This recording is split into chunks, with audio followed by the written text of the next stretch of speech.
इब्रानियों अध्याय 11 को अक्सर हॉल ऑफ फेथ के रूप में जाना जाता है क्योंकि यह पुराने नियम के विभिन्न आंकड़ों के उल्लेखनीय विश्वास पर प्रकाश डालता है। अध्याय विश्वास को आशा की गई वस्तुओं का सार, अनदेखी वस्तुओं का प्रमाण के रूप में परिभाषित करने से शुरू होता है। इब्रानियों 11:1-39। इसका मतलब यह है कि विश्वास उस चीज पर भरोसा करना है जिसे हम नहीं देख सकते हैं और ईश्वर के वादों पर दृढ़ता से कायम रहना है, भले ही वे दूर या असंभव लगते हों। आस्था की परिभाषा।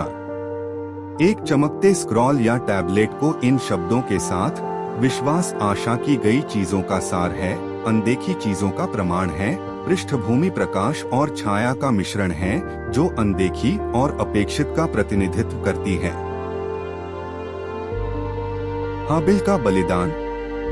हाबिल को एक वेदी पर बलिदान चढ़ाते हुए, जिसमें धुआं आकाश तक उठ रहा है, जो ईश्वर की स्वीकृति का प्रतीक है।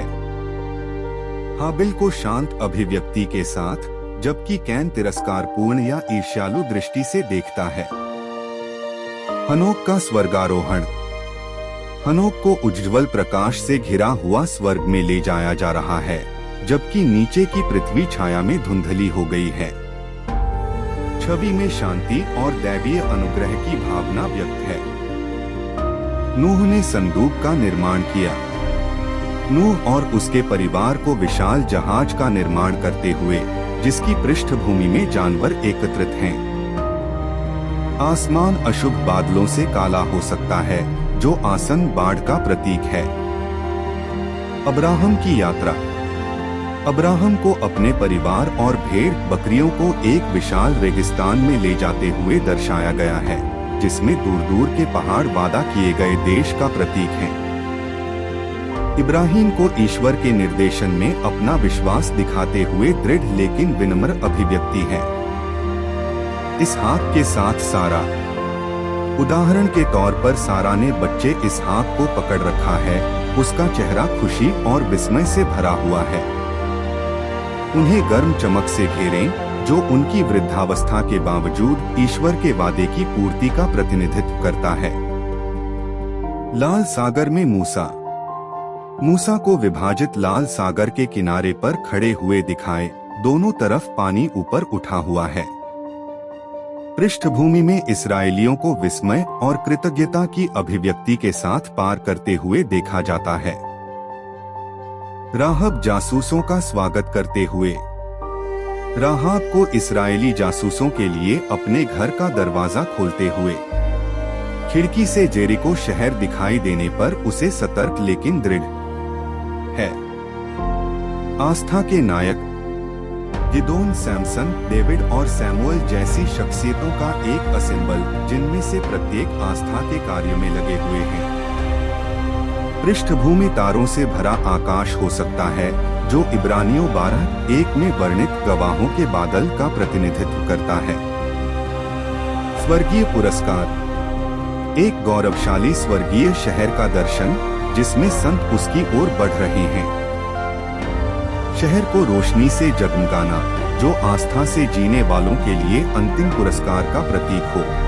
इब्रानियों अध्याय 11 इस बात पर जोर देता है कि विश्वास ईश्वर को प्रसन्न करने और उसका सम्मान करने वाला जीवन जीने की कुंजी है। यह विश्वास के माध्यम से है कि पुराने नायकों ने ईश्वर की स्वीकृति प्राप्त की और उनकी कहानियां आज विश्वासियों के लिए शक्तिशाली उदाहरण के रूप में काम करती हैं।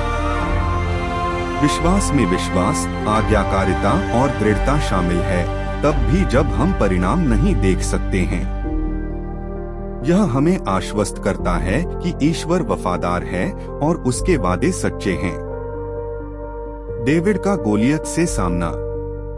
एक युवा चरवाहा लड़का, डेविड, विशाल गोलियत के सामने साहसपूर्वक खड़ा है, एक पत्थर के साथ एक गोफन पकड़े हुए। यह दृश्य एक घाटी में पृष्ठभूमि में इजरायली और फिलिस्तीनी सेनाओं के साथ है। डेविड का चेहरा आत्मविश्वास और विश्वास से भरा है, जबकि गोलियत हाथ में एक विशाल भाला लेकर उसके ऊपर चढ़कर उपहास कर रहा है। सैमसन ने शेर को चीर डाला। सैमसन लंबे बालों वाला एक मांसल व्यक्ति अपने नंगे हाथों से एक क्रूर शेर को चीरने की क्रिया में। यह दृश्य गतिशील है, जिसमें सैमसन की असीम शक्ति को दर्शाया गया है, क्योंकि वह एक जंगली इलाके में जानवर पर विजय प्राप्त करता है। उनके चेहरे पर दृढ़ संकल्प और ईश्वर की शक्ति पर निर्भरता दोनों झलकती है। सीसरा की सेना के विरुद्ध अभियान का नेतृत्व बराक ने किया। बराक प्राचीन कवच में एक दृढ़ नेता, एक बहुत बड़ी और बेहतर सुसज्जित कनानी सेना के खिलाफ लड़ाई में एक छोटी इजरायली सेना का नेतृत्व कर रहा था। भविष्यवक्ता दबोरा दिव्य अधिकार के साथ आगे की ओर इशारा करते हुए उसके बगल में सवार है। पृष्ठभूमि में रथों को कीचड़ में फंसा हुआ दिखाया गया है, क्योंकि ईश्वर शत्रु के बीच भ्रम पैदा करते हैं। यिप्तह युद्ध से पहले प्रार्थना कर रहा है। यिप्तह एक साहसी योद्धा अम्मोनियों के विरुद्ध युद्ध में अपने सैनिकों का नेतृत्व करने से पहले घुटने टेककर प्रार्थना कर रहा था। उनकी अभिव्यक्ति गहरी प्रतिबद्धता और विश्वास की है। यह दृश्य ईश्वर के प्रति उनकी प्रतिज्ञा के क्षण को कैद करता है। दूर युद्ध के मैदान में और उनके सैनिक उनके पीछे इंतजार कर रहे हैं, लड़ाई के लिए तैयार हैं। इब्रानियों 11:30 में बताया गया है, विश्वास ही से यरीहो की शहर पनाह लोगों के साथ दिन तक उनके चारों ओर घूमने के बाद गिर गई। यह परमेश्वर के वादों में विश्वास की शक्ति को उजागर करता है।